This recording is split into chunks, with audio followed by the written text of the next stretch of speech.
Good evening, everyone. My name is Michelle Steinhusen, and I am the Starfest Director. And we're very excited to have you here for our first fall Starfest event.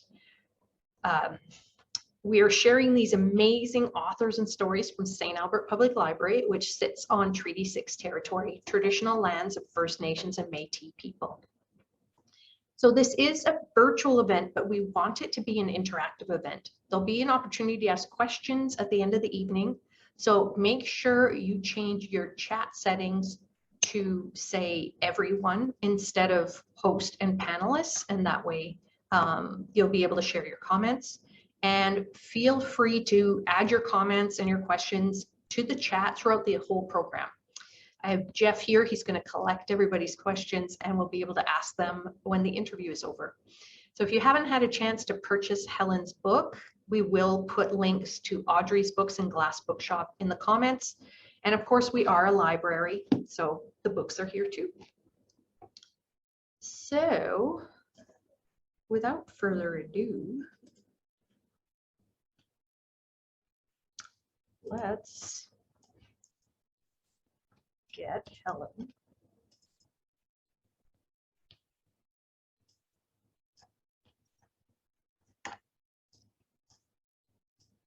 There we go.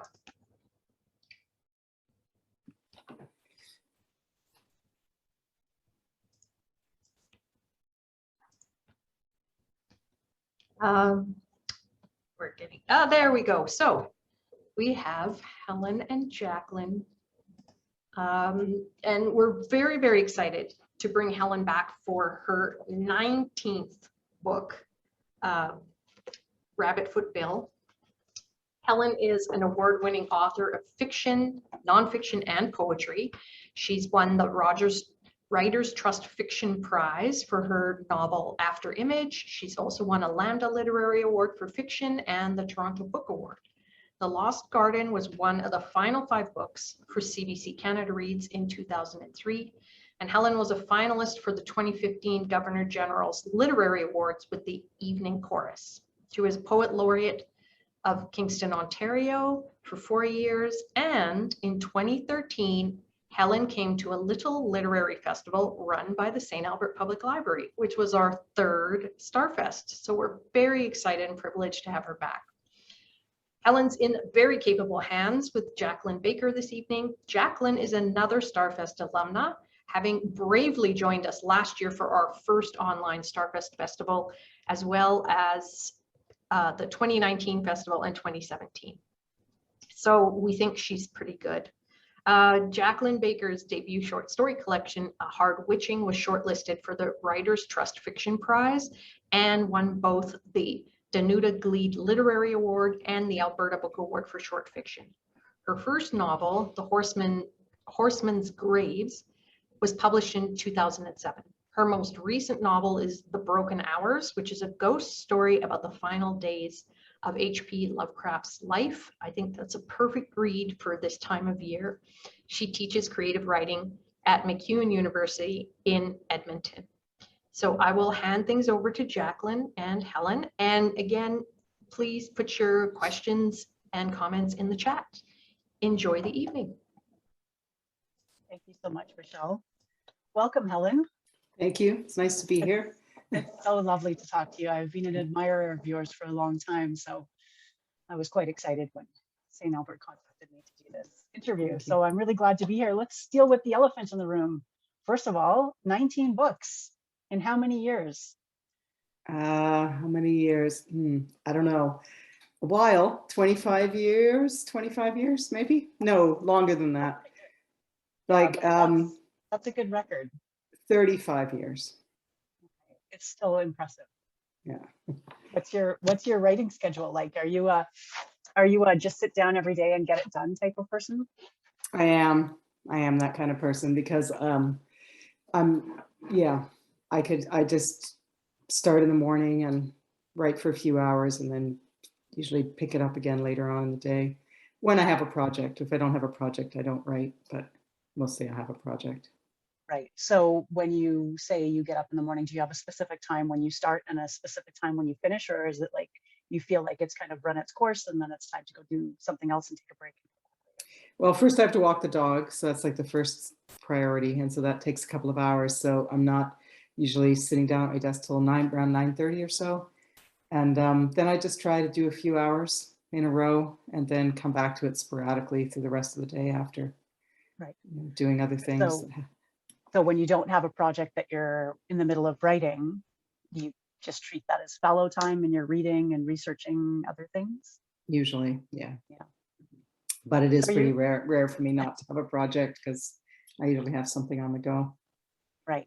And do you move around between projects, or do you find that do you sit with one and then write to the end of it, even if it's only just to the end of a first draft before turning to something else? Or are you able to work on multiple projects at once? Sometimes I can work on multiple things if they're really quite different from one another. Like if one is a nonfiction piece and one is fiction, I can maybe do that some, but mostly I just stick to one thing and work till I'm finished it and then start another one, because just because of trying to switch energies and focus is difficult. I find it difficult, so I'd rather stay with one project. I find it difficult too. I've only recently been able to start working between projects a little bit. I could never do that before. And I wonder also if you are the type of person who starts at the beginning of projects, plot-wise, and writes straight through to the end, or are you able to leap ahead in the story and say, write chapter 17 and then come back and write chapter 5? Can you move around that way or no?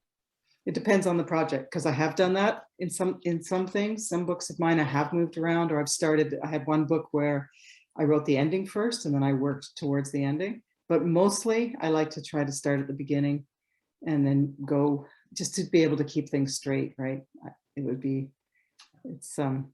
don't want to get confused in the process. So the book that you wrote the ending first, how did that feel different to you in composing the rest of the book? Did you find it easier knowing the outcome? I often find, for me, I get stuck when I don't know what the next step is. And I did the same thing with The Broken Hours. I knew how it had to end. And so for the first time ever, I was writing towards a concrete ending, and I found it easier to progress through the draft. Yeah, I found that book easier. It was The Lost Garden. That was the book of mine that I had the ending before I had anything else. And I also found it easier. In fact, it was the most, I'm not say the easiest, but the most pleasurable book of mine to write because of that. It just kind of unfolded naturally towards the ending. But So you never know. Why are we never not know just writing our endings first? Yeah, but then the next book doesn't come that way. That's the problem with it, isn't it? So it's totally the problem with it. yeah, everything's So different. you're in Kingston. Mm-hmm. Do you have a connection to Saskatchewan? I taught there for 3 years at Sage Hill. Okay. That's my connection. That's really my only connection. So Rabbit Foot Bill is based on a true story. So I'm curious how the true part of it came across your vision. Yeah, it's a kind of strange way it happened, really. It's unlike anything else that I've ever done. It was, I was doing a reading somewhere. I think I was at some little festival somewhere. And at the end of the reading, this man and his friend came up to me and he wanted to hire me to help him write his memoirs. And so I ended up, sort of helping him with his memoirs for a while. And one of the stories that he had was Rabbit Foot Bill, which was a story that had happened to him. He was a young boy. He knew this character in Saskatchewan. He's from Saskatchewan, who was called Rabbit Foot Bill. So I helped him. We worked together for a bunch of years. We became friends. He wrote a version of the story. At some point, we just decided that maybe I would try a version of the story. And then I tried a version. I didn't like it. I let it sit for a while. Then I tried another version. So it sort of happened over a period of almost 20 years, I think. Maybe at least, yeah. So it happened really slowly. And I wasn't, writing it for those first bunch of years when he was doing it. But I really liked the character of Rabbit Foot Bill, right? That was very compelling to me. Yeah, no kidding. He's complicated and tender and, oh my goodness, one of the best characters I've read in literature in a long time. Actually, I was very moved. Very moved. Thank you. Yeah, and because he meant something to my friend Hugh, you know, he was really attached to him, and he wanted him to be remembered. That was part of why he was writing it, and why he wanted me to write it too. So did you say Hugh is his name? Your friend's Yeah, name? Hugh Lefebvre. Yeah, and he So was. he is the boy in the story. Yeah. Who was a friend of Bill's when he was a child, and then finds him again later. Well, that the first part where I'm not giving much away by saying there's a murder because it happens so quickly in the book. Right. That first part where the murder happened was true and based on, you know, historical record. But the interesting thing about my association with Hugh was that when Hugh first told me the story, he told me the story sort of as I have it, where there was the first murder, and then he went and worked at the Weyburn, and Bill showed up at the Weyburn. But when I researched it, I found that didn't happen. Like the first murder had happened as Hugh had said it. He'd even remembered lines of dialogue, everything was in the court transcripts. But Bill had died in prison, and he never made it to the Weyburn. So that was something that, I don't know, Hugh had, I don't know, like it had just become the truth for him. And the funny thing was that when I started researching the story, the real story was much less interesting than the version he had told me. So I just went with the version he had told me for the book. Yeah. Well, it's much more moving the way it appears in the book. And I was kind of tiptoeing around that first murder too, because I didn't want to give it away, but you handled it so beautifully. It's so matter of fact, and it just happens. You know, the way you write it feels very much like the way Bill did it. Yeah. Yeah. Yes. No forethought, really. Just very casually, right? Yeah. So, God, what a job of research you must have had. So did you actually go find court transcripts and go through the historical data? I did. I mean, there wasn't a ton because there was the trial, of course, so I was able to find the transcripts, and that was really helpful. And so I worked through the Saskatchewan archives and found some documents that way. But there wasn't too much beyond that. I mean, I found out that Bill had died, and I found various other things, but and I did some research on the Weyburn, of course, but Hugh ended up being a superintendent of the Weyburn. So he had a lot of information on the Weyburn himself, because he had taken charge there in the the late 50s, maybe early 60s. I can't remember, but. So was he a practicing psychiatrist? Yes. Yeah. And he became the superintendent of the institution. So did you go to Weyburn? The hospital would have been taken down already by the time you were researching? That's right. So I didn't, there's no, you know, I sometimes have to make that decision in research, like whether to go to someplace, whereas it exists better in the research and the way I can think of it that way, rather than to go to see it different. Absolutely. No, I completely agree about that. You know, I grew up in southwestern Saskatchewan. I don't think I ever went to Weyburn, but the hospital there had a kind of iconic status. You know, people would talk about it, even though I think when was it taken down? Do you know the year? No, I can't remember. I think it was maybe in the 80s, I'm guessing. But it's iconic in Saskatchewan, the hospital there and the one in North Battleford. Yes, well, because the Weyburn was so huge, wasn't it? Like, so everybody would have had a lot of people would have had a connection to it one way or the other. I think. And was it as big as it appears in the book? And was it something like 2,500 patients there at one time? Yeah. All that information about the Weyburn in my book is true. It's factual, and it had a farm, it had a mattress factory, it had various things on the premises. It was trying to be its own little city, self-contained little city. It's incredible. Yeah, kind of is think amazing. Of this enormous institution out really kind of in the middle of nowhere. Weyburn isn't all that big, I don't think. No. Someone from Weyburn in the who's here tonight will correct us in the comments later. Yeah, sure. So do you know anything about the architecture of the Weyburn Hospital? I'd been reading about the Kirkbride asylums, which seemed to align with what you were writing about in terms of the innovative innovative treatments that they were doing with patients, like the LSD treatments. And they seem to be associated with the Kirkbride asylums, and they were called the moral treatment. So it was a reaction against the old immoral ways of treating the mentally ill. And yet there's some complications about the innovations as well. the LSD treatment, for instance, that one scene in which they're giving the poor man LSD in order to put him into the DTs, and he becomes terrified. Yeah. Yeah, they did do that. They did do that. Although they had quite a lot of success in treating alcoholics in particular with That's what I read, LSD. like Yeah. 50% actually success rate in treating alcoholism through LSD. Yeah, I know. It's kind of amazing. It's amazing. Yeah. Was this all new to you when you were researching this, or have you done research in these areas in the past? No, it was all new to me. Yeah, I didn't even know about it really until I started talking to Hugh and reading about it. Right. Yeah. Did he also leave the hospital? Is that part accurate to his story as well? No, that's not accurate. He was the superintendent. In my book, he's a doctor who works there, but in reality, he was in charge of the hospital, and he was in charge of the period where they were trying to empty the hospital, so Yeah. put people back into the communities, and that Right. was what he was in charge of doing. So he did that, yeah, during his tenure there. Will you read us a little bit? Sure. I'll just read right from the beginning because it needs fewer explanations. I'll just say that it is set, the very beginning is set in Canwood, Saskatchewan, 1947.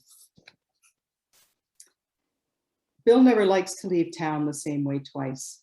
He strides out with an urgency I find hard to match. He leads me through the tamarack woods. He leads me through the meadow bog. He leads me through the tall prairie grasses.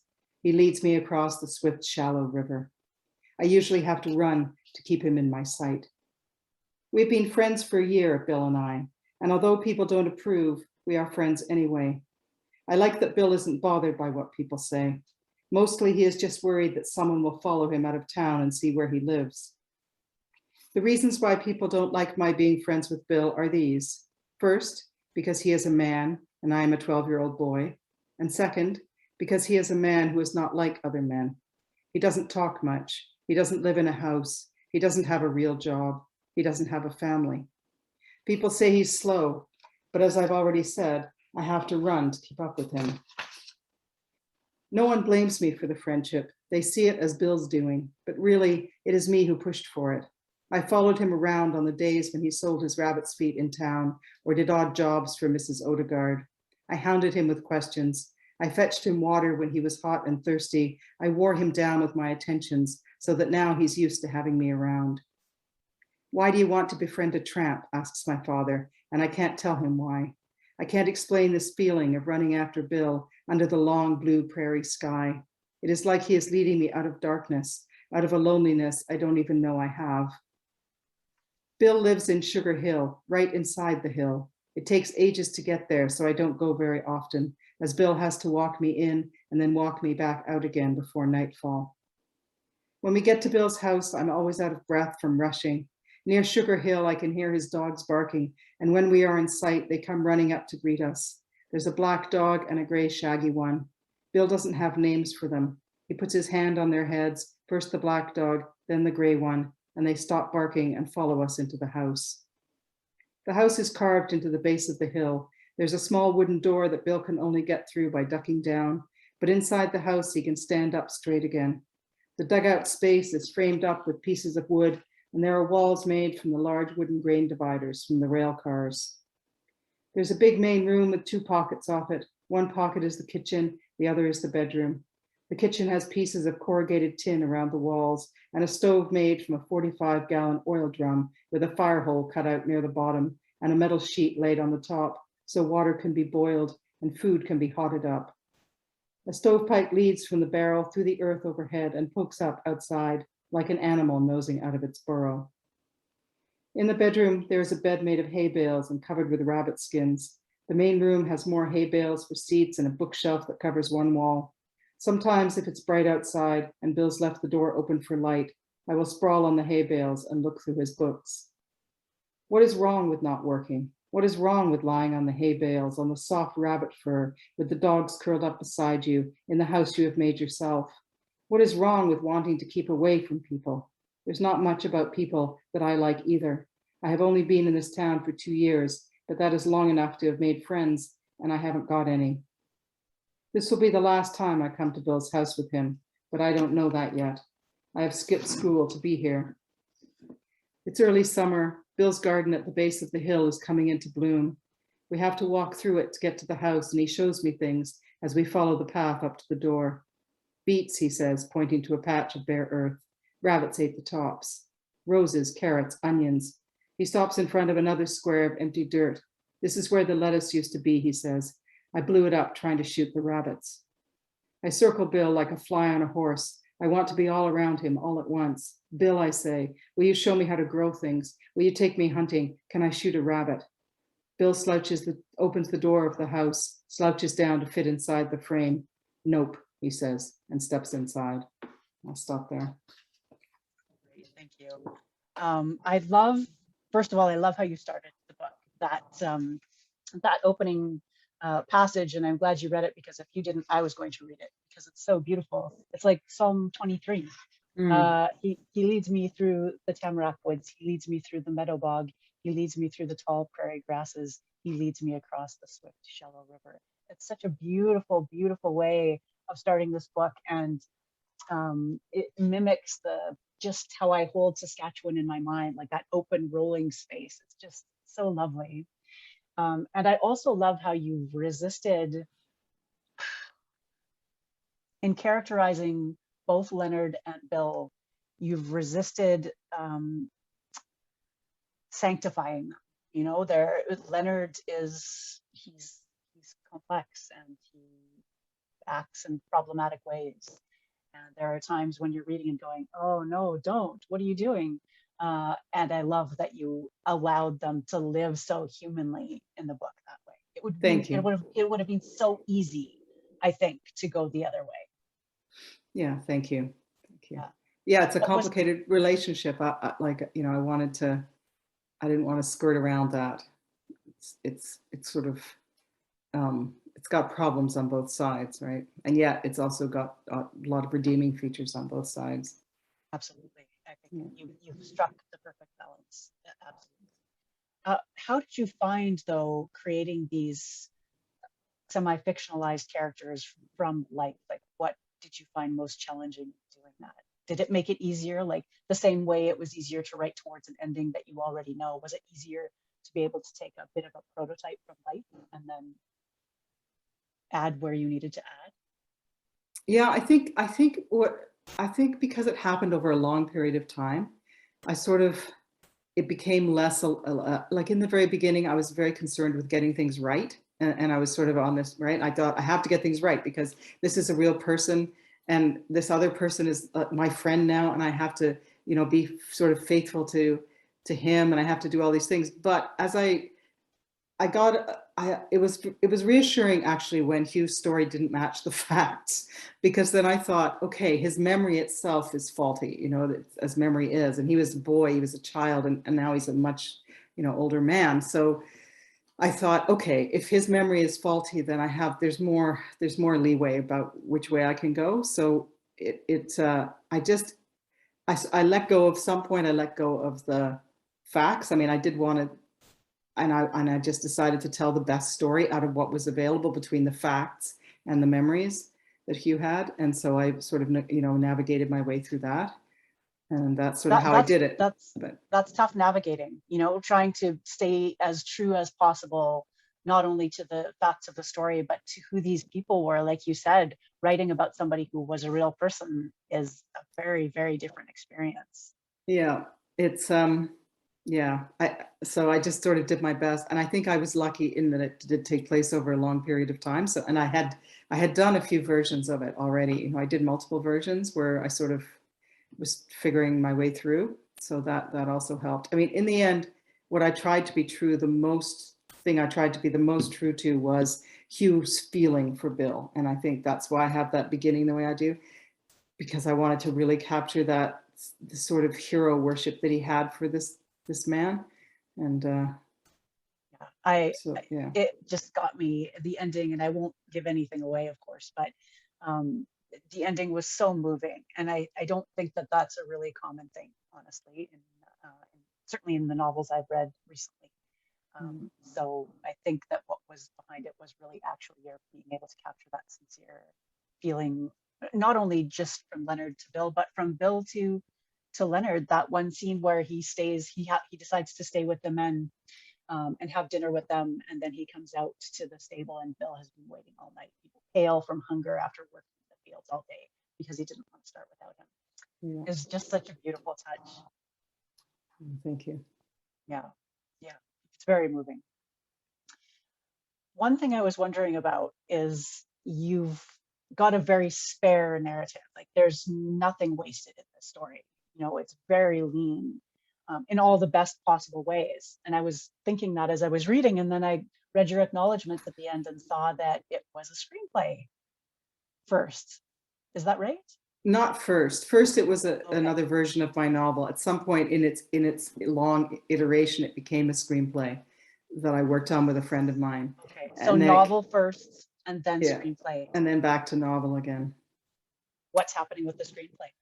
Well, nothing's happening with that screenplay, but the book is being maybe developed to perhaps be a CBC series. Oh, that would be fantastic. Yeah. Oh, that would be so great. So it's sort of in development now, I guess, this year, and so we'll Right. see what happens. But So I'm curious about the process of adapting your own work from novel to screen. Is this the first screenplay you've written? Have you written screenplays before? I've written like little screenplays before, but sort of more art house things.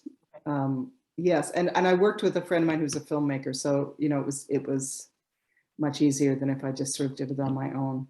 But because I kind of write spare, I think my books aren't that hard in that way to turn into screenplays, because they're mostly you're dealing with everything that's there is going to go into the screenplay. You know, you're not cutting out big chunks. Right, yeah. So do you start with the plot points when you're thinking about it cinematically? I mean, it is awfully cinematic. And not only is it lean and spare, but there's something very cinematic. Your cuts between scenes are very sharp and very quick. And so it does seem like it lends itself very well to the screen. But when you think about the translation and the shape of the actual screenplay, is that how you think about it first in terms of the plot points? This has to happen in this. When I'm thinking about it as a screenplay or the novel? When you're thinking about moving the novel to the screenplay. Yeah, I think things were in a bit of a different order in the screenplay. I think what happened, I can barely remember it now, but I think it's like we started with the Wayburn, and then we did this childhood stuff as flashback. So that, you're right, that is revealed slowly through the present day part, was all sort of in the Wayburn. It started there when Leonard was an adult. So rather than moving it the other way, because how do you decide? How do you decide where to start? Well, because there has to be there has to be sort of things have to be revealed, right? So what is the best way to reveal what's there? And it's probably to reveal it slowly through some kind of flashback, rather than giving it to everybody all at once. Like in the book, you can give things to people because there's imaginative resonances. There's ways in which you can do things in literature that you can't do if you're showing something visually, right? Once you've shown it visually, you can't take that back and develop that slowly. People already have that in their brains. So you have to kind of parse it out, I think. That's what we decided anyway. Those were our decisions. Right. But, how did you enjoy writing screenplays? Is it something you would like to do more of? I don't think so, not necessarily, no. I think Why? I prefer, well, you know, with books, you can kind of move around well, first of all, screenplays and movies or anything, movies or television, is a lot of people are involved. And I like working alone a lot. So that's one thing. And then the other thing is that in a book, you can just kind of move around at will. And there's, it's easier in a way. You're not having to lay things out entirely. You're not just dealing just with the visual element. You've got the language and you've got all these other things at play. So I think I prefer that, I guess. It's such a different form. Like, as you say, Yeah. you're just giving the bones of the story, really, and the dialogue has to do so much of the work, and yet not seem to do so much of the work. Yeah, And that's right. that's very tricky. Yeah. Have you done screenplays with your work? I with a friend, we did a draft of an adaptation of The Broken Hours, and she wrote the first draft. She's done some screenwriting work before, and then I came in on the second draft. But she really did the whole draft of the plot points and got it all down. I'm not sure I would have been able to do it, honestly. I think I could come at a screenplay fresh, just as its own story, but adapting something I have already written as a novel, that seems quite hard to me to then re-envision it as a screenplay. So Yeah, I found the same thing, and that's the only way it could work is because I did it with my friend also, and she knew what she was doing. So yeah, so no more screenplays for you. I don't think so. Just all the other genres. Yeah. So in terms of characters, what did you find trickiest besides taking real lives and translating them to literature?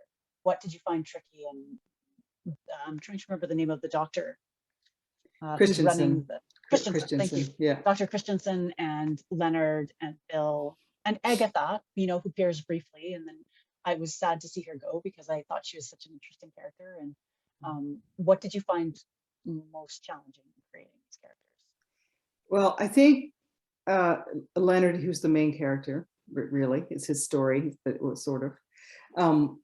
I think I found it hard with him because he's not, in a way, he's an unlikable character because he makes really poor decisions.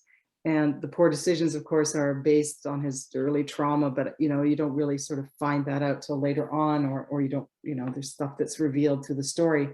So in the meantime, you're left with him kind of acting and being a certain way he's not the most sympathetic of characters. So I think I found that difficult.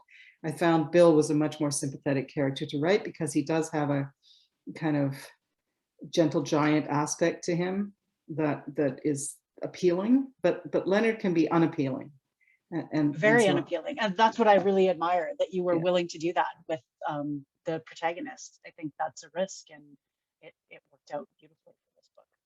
Yeah. What about Dr. Christensen? Did you find it tricky to write? No, he was okay to write. I found him okay. Yeah, I didn't mind writing him at all. And Agatha, I liked writing her because I gave her some good lines. Yeah. And then I was sorry when she had to go, but she kind of had to go. She had to go. Yeah, just the way the story went. But yeah, I mean, I was just trying to show that the story was all about really is trauma and how people react to trauma and what happens with trauma, when you don't address it. And it sort of sits within you, and you go forward into life, and that's really Leonard's story, right? There's lots he didn't deal with, and then it kind of comes out in these unexpected and kind of problematic ways. Yeah. I always feel like at some point in the process, certainly of the first draft, if not also of all of the subsequent drafts, a real self-doubt, right? Misgivings about the story that I'm telling and how I'm telling it. Do you have that often? Does it happen with, you've written 19 books? Is it going to happen with my next 15? Or is it something that is dependent on the project as well? I think it's always going to happen. I hate to break it to you. I know, I knew you were going to say that. But I don't think there's any way around it, right? I think it's the long form that it comes up in. I don't think in short form it comes up the same way, because short form's over and done with faster. I think that's absolutely right. We have to live with it so bloody long that how can we not doubt it? It's like a really long marriage. We're like, I wonder if this was the right decision. Yeah, and some days it doesn't look like it was, right? Like that's the problem with it.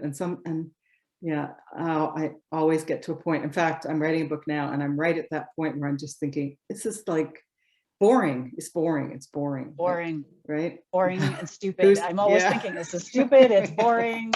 Is this another novel? Who's going to want to read it? Yeah, the thing I'm working on now is another novel, but at the moment it feels boring and stupid. I'm probably halfway. Yeah, which is always a dangerous part. I found the halfway. I don't know about you, but there's something that happens in the halfway part where it sags a little bit, and my enthusiasm for it sags somehow. It does happen. So what do you do when that happens? What's your cure? I'm just going to try to race through to the end. That's what I'm going to try to do. Because if I race through, because as long as with the first draft, as long as there's something there, you can work with it after, right? It's just the terrifying first draft is always so hard. So I just try to do it as quickly as possible, especially at this point where I'm feeling insecure about it, I think I'll just try to race to the end. Yeah. Which I know what the end will be. So And is that typically what you do? You just race, if you're like at that point where you're having misgivings, you just go to the end as yeah, fast as you can. as fast as I can. Yeah, and then I can fix it all later.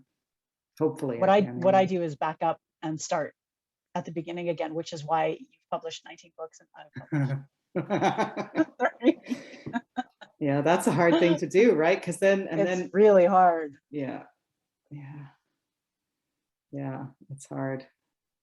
I think I would advise racing for the end, because you could always Better. start it. Yeah, it's better because then you have something.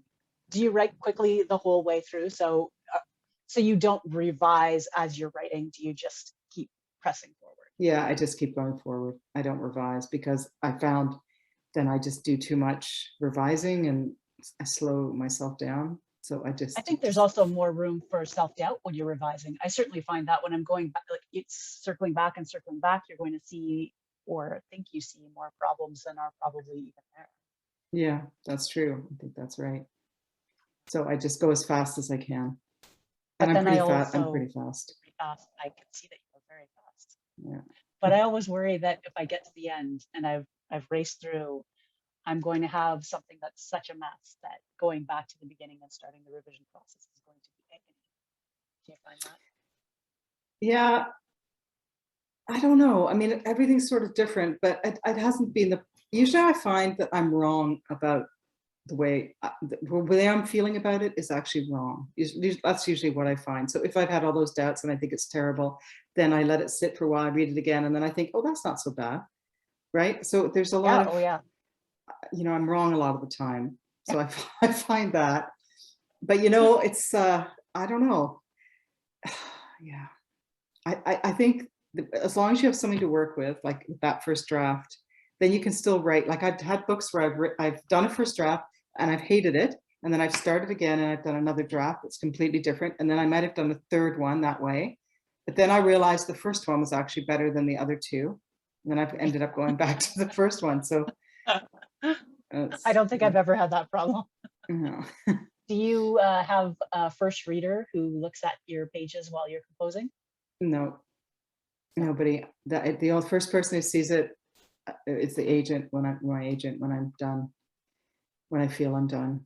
No, early on when I was younger, I had people read things as I was doing it, but I was too sensitive and they would look away or they would say some offhand comment, and then I would think the whole thing was, I took it too much to heart. So I find it's better for me just to keep my own counsel while I'm writing, and then just show it to my agent at the end. So you don't feel like you need the boost of somebody else. But even just batting the plot around with somebody else, like I find often that I'll get to a point in the plot where I think, I just have no idea, this doesn't make sense, and maybe I need to rethink this. And somehow in talking about it with someone else, it solves itself. But the risk I find is that as soon as I start saying what the book is out loud, it does sound very stupid. And that I don't necessarily want to go back and keep writing it so much. Do you talk about the plot with anyone? Sometimes, not generally though. No, not generally the plot. Sometimes if I'm excited about a part of it, I might talk to somebody about it, but generally I just keep going and just do it. Yeah. I think I struggle with plot. What's the most difficult aspect for you? Composing a novel, specifically novels. Yeah, the difficult thing for me is I go too short always. I'm always like, my novels are short anyway, but they're often much shorter when I sort of am winding them up. Like I'll be writing and I'll think, oh my God, I'm ending and I'm on page 132. Right? I can't, I've just got to be longer. I had one book where I literally had to go through the book and I had to insert a sentence into every paragraph to make it longer. And I just did that, like it was torture. So that's my big problem is writing too short. Yeah. I wonder if that's connected to your quick writing, right? If you're going through very quickly, you're not really dwelling anywhere too long. Yeah, I think so. It's probably my process. Yeah. speediness. Well, I know that we want to have time for the audience to ask some questions. So are you willing to answer my rapid fire? It's actually rapid fire 9 questions. 9 questions. Okay. 9. I Okay. said it would be 5, but I thought of a couple of ones that I wanted to ask. Okay. All right. Are you nervous? A little bit. Oh, good. And it's late here. You have to remember. It So is late. it's after 9. So I'm also like fading. So it But will go ahead. not be so much rapid and so much fire. It will just be just answer like you write, like just off you go. All right. Okay. We'll start easy. What was your worst subject in school? All of school. I didn't. I got suspended from school in grade 10. So all of school What? was bad. Oh, why didn't we start here? We should. This is we just wasted an entire interview. Helen, how did you get suspended from school in grade 10? I was just an idiot. I mouthed back and I didn't do well in my subjects, and I don't like authority. So it's just I didn't do well with it when I was So there young. wasn't one incident, it was a series of A incidents. series of stupid incidents, yeah, of being an idiot. And then I went to an alternative school where I did much better because I was on my own. So there you go. You're not going to tell us any of those stupid incidents? No, they're just dumb. Really, they're just talking back Okay. and just being an idiot, Yeah, right? Yeah. So English, not even English? I was okay in English, but history is probably my best subject. Last TV show you binged and loved? Ted Lasso. Oh, someone was telling me about that. Yeah, it's really good. Recommend it? Yes. What's good about it? It's just well, so many things are good about it. It's very funny. It's a great ensemble cast. It's a really good show about mental health issues, which it doesn't seem to be about in the beginning, but then it becomes about. The writing's sharp. You know, it's really just all good, I think. I think there's a lot of good writing in television. Right? Yes, there's some really good TV writing. Really impressive. Yeah.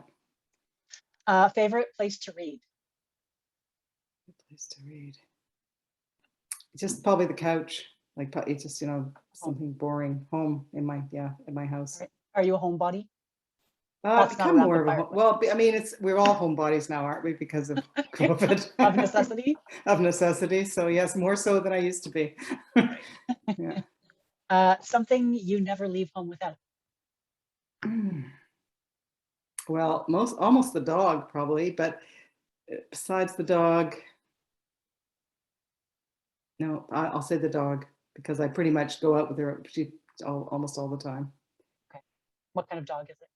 Vizsla, the kind of pointer, like a Hungarian dog. Yeah, kind of red, very pretty. What's her name? Fig. Fig. Yeah. She's not making her way on screen tonight, is she in another room? No, she's like crashed out. I can see her from here. She's just like sleeping on the couch. It's late for her. Yeah. Advice to a new writer.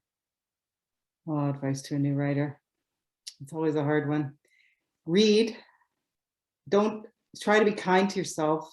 Don't expect great things from yourself right away. Just be really compassionate to yourself and try not to find it to be torture. Try to enjoy it. I think enjoy it. It's got to be fun because so much of it isn't fun, but it's got to be fun. And that's such good advice just for life, actually. Yeah. Which I find is often true. Advice for writing is also advice for life. It is. That's true. Well, writing is kind of like life. I mean, making a novel is making a world, right? Making a life. Similar. Is it fun for you? Yeah, it's fun a lot of the time. The problem solving is fun for me. Figuring out how to make the story. When isn't it fun? What isn't it fun sometimes when I have to do too many drafts? Or I have to insert a sentence in every paragraph to make my book longer. I love that. Yeah, that's not fun. Something you can't do. Something I can't do. That's a really good question. I can't multitask. I'm bad at that. I'm a single track and then I'm doing another single thing. Which seems strange, though, a little bit, because our brains, if you're a novelist, your brain has to multitask. I mean, maybe we can't physically multitasking, but I think that's one of the things I find so challenging about writing a novel is that there are all these threads and plots and subplots and characters and settings, and you're constantly sort of grabbing the thread and weaving it back in a kind of multitasking way. So you'd think I suppose, but it's kind of the same, it's the one project, isn't it? So the one project. yeah, so that's kind of how I look at it. So it's more just problem solving for the one project. That makes sense. Yeah. Something you wish you were good at. I could say multitasking, but I don't really I care thought you about might. multitasking so much. I wish I was good at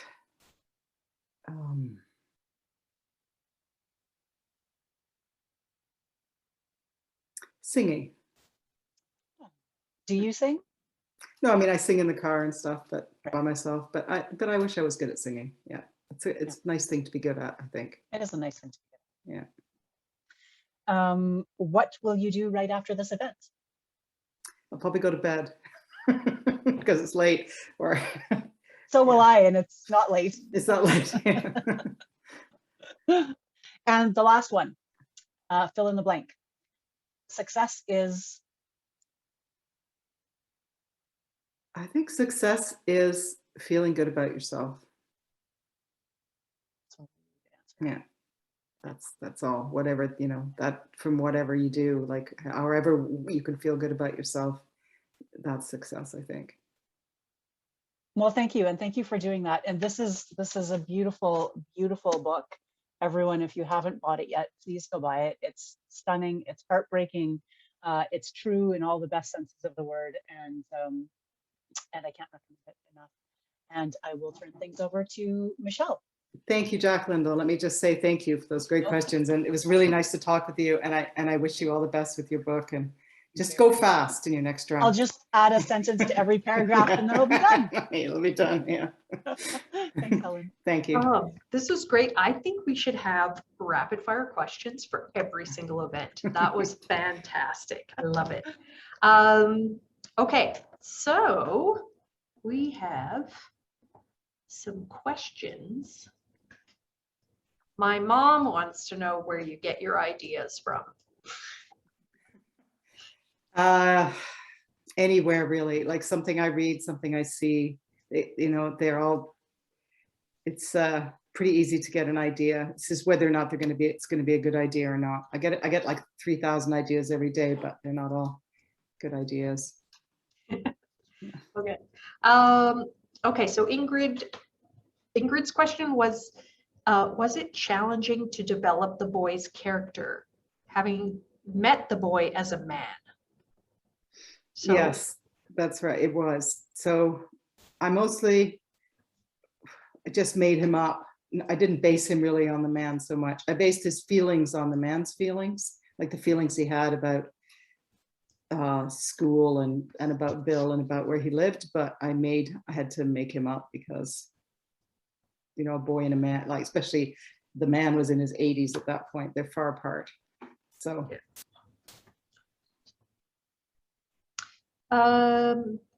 The other Michelle, there's two of us here, but she's actually, she says, there's a part where I think Leonard says something in the context, in the context of getting a diagnosis for his mental health issues, about labels being kind of useless because they don't actually solve anything. Is that something you were trying to convey in the novel in general? It seems like your characters are unexplainable or irreducible in that way. Yes, I was trying to not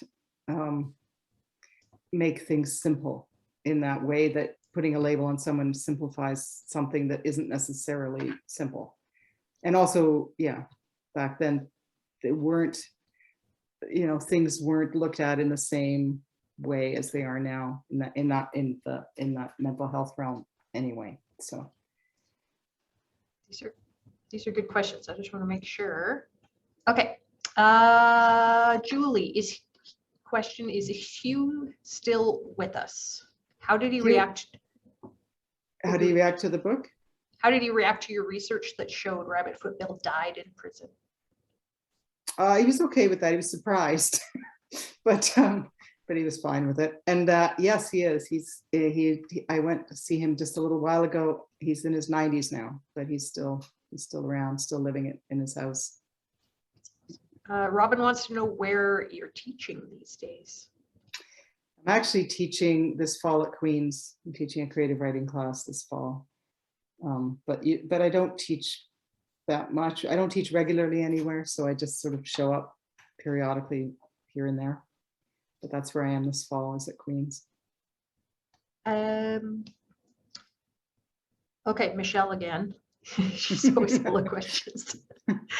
This is the first book I've read by Helen, and I loved it and want to read more, exclamation point. So I was wondering, since a lot of Rabbit Foot Bill seems to focus on the margins of society, sanity, social acceptance, if that's a focus in your work in general.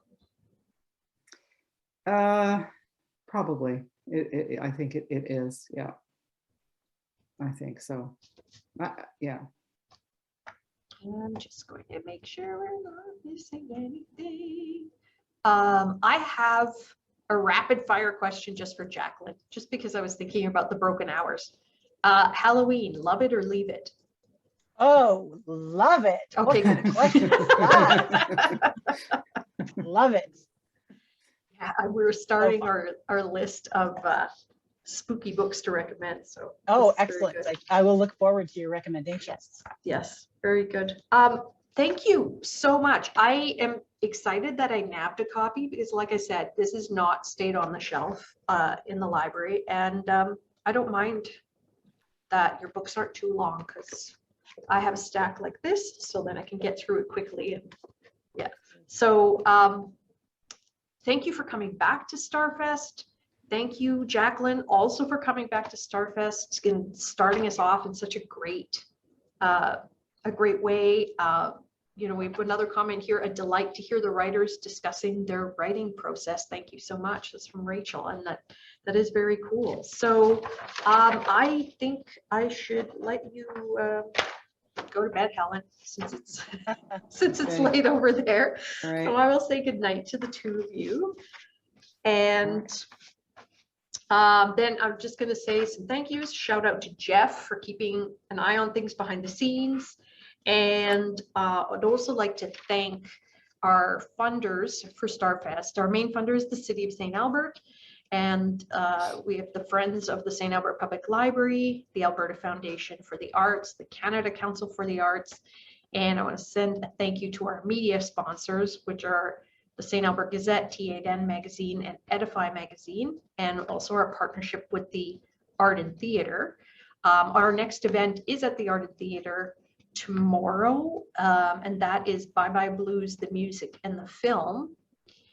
And the following day, Thursday, October 14th, Ann Wheeler will be online with us talking about her life and Taken by the Muse. And so this was a great start. You can get tickets for all of these at starfest.ca, and everyone will be getting a survey at the end of the whole festival.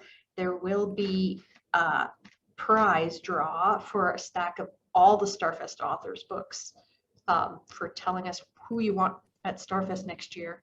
And when Helen finishes her next book, maybe we get her back. Maybe we get her in person. That would be lovely. That would be nice. Yeah. So good night, everyone. We'll see you at our next event. Thanks, Michelle. Good night. Thank you. Good night, Thank you, Michelle. Jacqueline. Thanks, Helen. Bye. Bye. Bye.